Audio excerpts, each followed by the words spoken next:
Hey guys, the DVD update here for another Real DVD Watchers video. I believe this is week 28, so let's get it started. Gotta do this fast to make editing much easier, because I have to sleep sometime, right? 3 movies to review, and another, I guess, let's do another rapid fire, what the hell. Since my reviews that get long-winded just tend to go on and on. Alright, first movie I'm going to talk about here is a movie called Wind Chill. I'm not sure when this came out. Maybe 07, but it's a newer film. Got it for $9. It'll be my upcoming DVD update. Actually, all 3 of these will. Nice slipcase. Yeah, Wind Chill. If you check out the trailer, which I might link to this, be linked to. Basically, the plot is this girl is going home from Christmas break from college, and is going to take the bus. Her friend suggests that she use the ride board, which is where people post up a bulletin board. People post up where they're going, and you can ride along for less cost with another student. So she finds one on there that is going where she's going. Calls, hooks it up. It's a guy. When she gets there, it's like a really run-down car. The window won't roll up all the way, and they're in the dead of winter, and it's really cold and the snowfall. So they start going on, and this woman, played by Emily Blunt, who I believe is British, but does a great English accent in this, I think. As they go along the ride, she starts uncovering weird little inconsistencies in his stories that he's telling, and where the area he says he lives in, and if she knows him or he knows her already, and it kind of gets a stalkerish type feel from it. So that's a little bit of the first part of the movie, and then he takes a rural road that's like completely snowed over, and it's like going through mountains, and she doesn't want to go. Obviously, she wants to stay on the highway, but he goes anyway, and they end up crashing the car, and then basically it turns into a ghost story about a bunch of mishaps that happened on the road, on that road that they're on, with ghosts and whatnot. This was actually a pretty good movie. I liked it. You should. As for buying it, I don't know. I would rent it if I were you guys, and check it out that way. I give it about a 6 out of 10. I liked the first part where it just shows the actors, by the way, an actress in this, really play well off each other, and so it was pretty good. The special features on this are the making of Wind Chill, which I believe I watched, and it comes in around 18 minutes, I think. It was pretty informative. Just shows all the troubles they went through and shooting on the actual location, which I believe was in Canada, Vancouver, if I'm thinking, but and on a sound stage, and the filmmaker commentary, which I did not watch. But yeah, that was Wind Chill. It kind of lagged towards the end a little bit. That's why I took it down a couple stars, if you will. Next up, The Blob remake, 1988. It came out. Man, this movie is awesome. I give this probably 8 or 9 out of 10. I already talked about this on Twitter.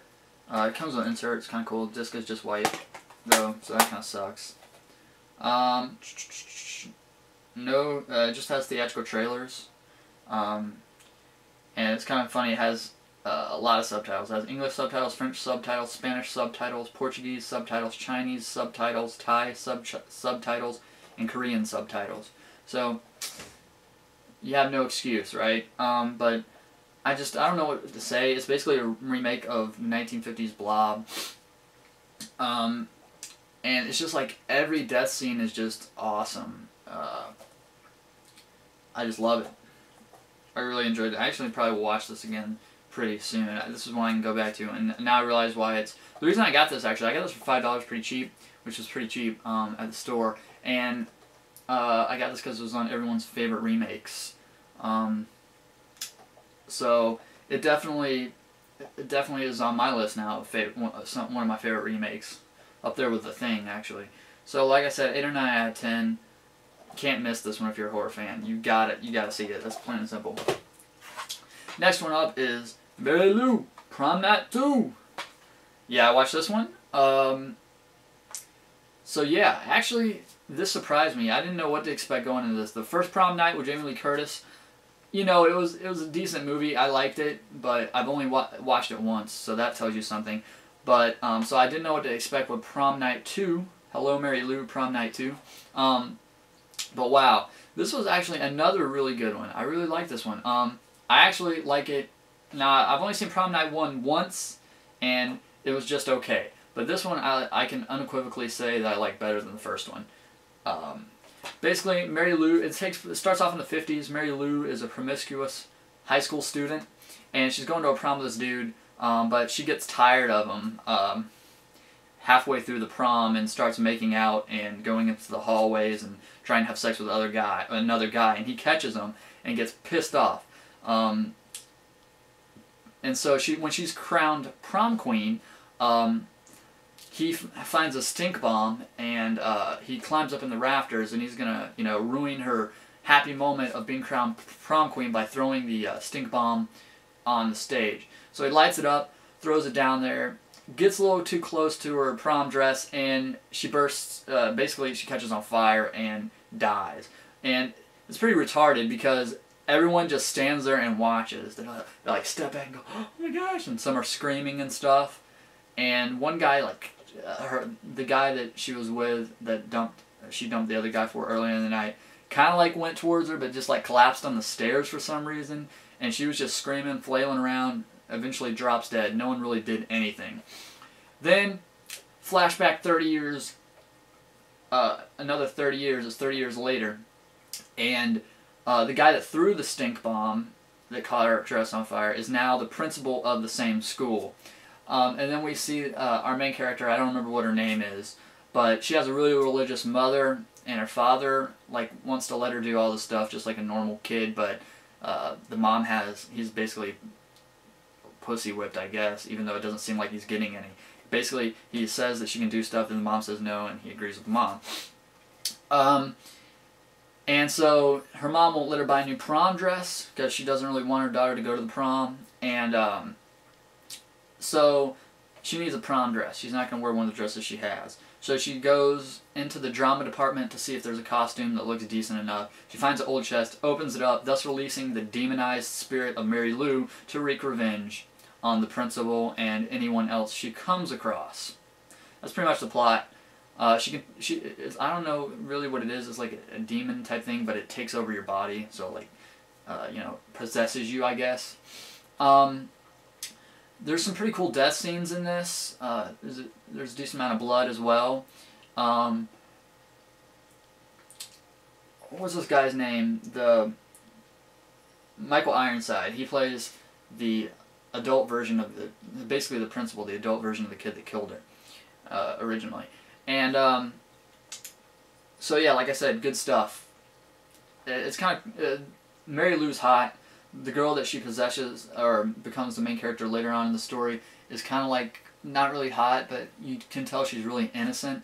And there's like 2 or 3 scenes where you almost get to see her naked, right? So you're thinking, oh, the actress didn't want to get naked, or they wanted to portray innocence or whatnot. And then all of a sudden, they're in the shower, and you haven't seen her naked yet, but her friend goes in the shower alone, and of course she wants to kill her friend, so she goes into the shower too, and it just like, it shows like step up, drop her towel, and then she's like fully nude for like the next minute, chasing her friend around the shower rooms and the locker room. So that was kind of funny. First time ever on DVD. This one I probably give about a 7 out of 10. You guys should check this one out as well. Okay, I think I don't know, I can never see the time, it's too far away. But that's been my reviews, and I'll see you guys next week. By the way, I'm the last remaining member of the original cast.